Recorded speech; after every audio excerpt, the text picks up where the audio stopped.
In mathematics, a permutation is an arrangement of objects in a specific order. Distinguishable permutations are permutations where the objects being arranged are different from each other. In other words, each object is distinct and can be identified from the others. Let's say we have three objects: a square, a circle, and a triangle. To find the number of distinguishable permutations of these objects, we can use the formula n factorial over n sub 1 factorial times n sub 2 factorial times n sub 3 factorial, and so on, where n is the total number of objects and n sub 1, n sub 2, and n sub 3 are the numbers of objects that are the same. In this case, we have three objects and none of them are the same. So we can use the formula n factorial over n sub 1 factorial times n sub 2 factorial times n sub 3 factorial. That means there are 3 factorial over 1 factorial times 1 factorial times 1 factorial, and it is equal to 3 times 2 times 1 divided by 1, and 3 times 2 times 1 is equal to 6 divided by 1. So 6 divided by 1 is equal to 6. So there are 6 distinguishable permutations.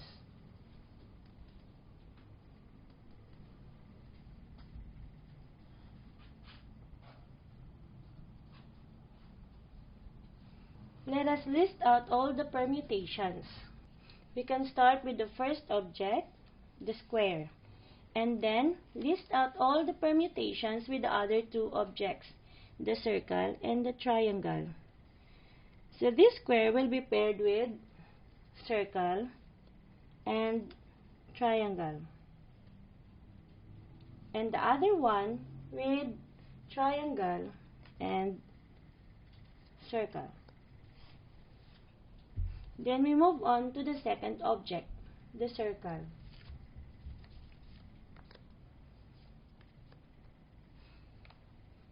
And list out all the permutations with the remaining two objects, the square and the triangle. First, we will pair it with square and the triangle, and the other one with triangle and square. Finally, we can list out all the permutation with the third object, the triangle.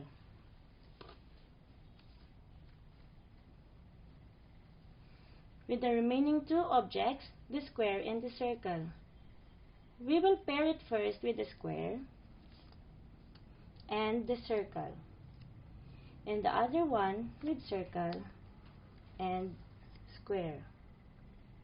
So the 6 distinguishable permutations of the square, circle, and triangle are square, circle, triangle, square, triangle, circle, circle, square, triangle, circle, triangle, square, triangle, square, circle, triangle, circle, square. And that's how you find distinguishable permutations. Hope you like this video and see you soon with another video.